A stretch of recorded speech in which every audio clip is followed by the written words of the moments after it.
It may be too early to talk Heisman, but the best players in college football are already being tested. A few guys are racking every question, some are barely passing, and occasionally someone fails out of the elite tier. For the elite offensive skill players in college football that had Week 3 tests, here's how they fared. Mason Rudolph, QB, Oklahoma State Cowboys test. Pitt's defense, grade A on the surface. Pitt may not seem like much of a test for Rudolph, but this Patnard-Utsi defense is 1 week removed from holding Penn State Nittany Lions Trace McSorley to 164 yards passing on the road.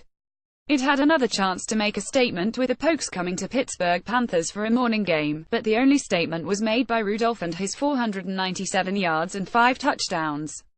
The 5,921 score probably wasn't even as close as the score indicates, and Rudolph, thanks in part to his loaded group of wide receivers, looked like a Heisman Trophy favorite. Nick Fitzgerald, QB, Mississippi State Bulldogs test. Dave Aranda, grader. Fitzgerald handed LSU Tigers the worst beatdown it has taken since 2014 by dropping 37 on Dave Aranda's vaunted defense.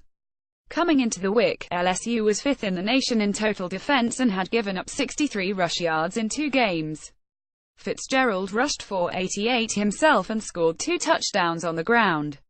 He also threw for 2 more scores and 180 more yards.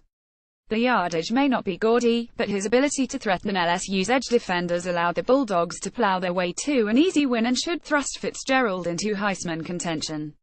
Colin Johnson, WR, Texas Longhorns test. A true freshman quarterback in the Coliseum. Grade A. Johnson may not have been included on this list before the Texas double overtime loss to Southern California Trojans, but after his 7-catch 190-yard receiving performance, he deserves to be mentioned among college football's elite moving forward.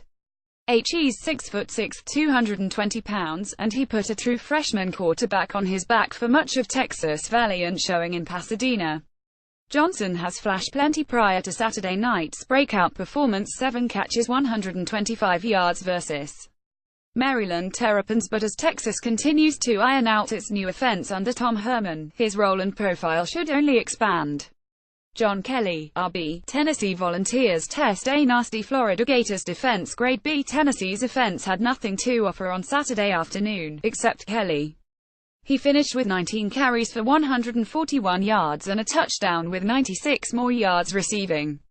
Playing in an offense that had no ability to sustain drives, his big plays were critical to giving the Vols a chance to win the game, and his ability to break tackles on the second level were clinical. I think Kelly introduced himself to the nation on Saturday and will step into the debate as the sec's best back.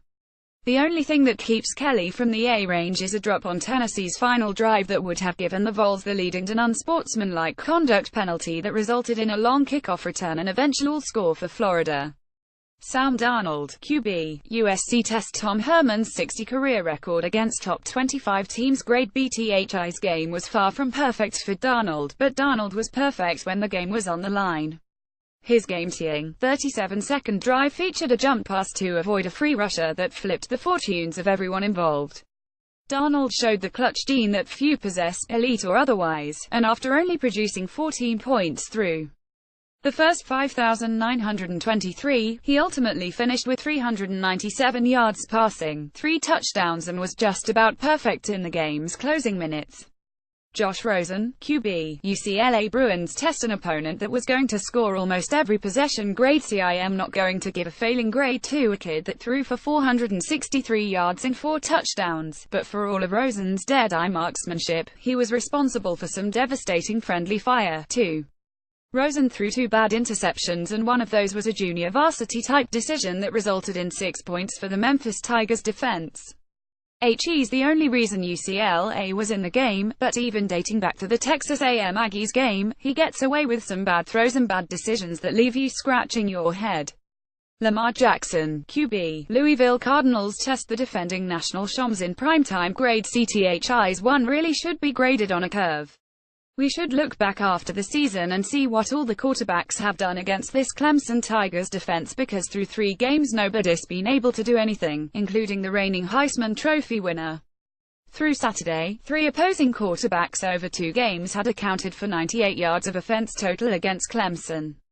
So in comparison, Jackson's 2 touchdowns and 254 yards of offense seems Herculean.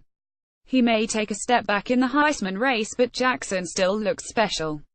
Darius Geese, RB, LSU test. Mississippi State's improved defensive front grade cut 5.1 yards per carry. It wasn't a horrible night for Geese, but in a big road test, Mississippi State's defense limited him to only 76 yards on 15 carries and he only added one catch for 3 yards.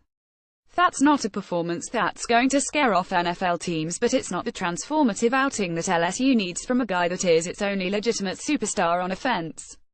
New LSU offensive coordinator Matt Canada may need to go back to the drawing board to find ways to get Geese back on track. Josh Allen, QB, Wyoming Cowboys test a Pac-12 opponent at home. Grade fall and may have all the tools that the NFL could want, but HESO2 this fall in opportunities to showcase them against Power 5 opponents. Allen finished the night against Oregon Ducks 9 of 24 passing for 64 yards. It was an even worse performance than his 2-interception showing against Iowa Hawkeyes in a 243 loss to open the season. Allen has ability. He just doesn't have any help, and you need some help to be among college football's elite. He's out of the discussion after Saturday night. We'll revisit him come draft time.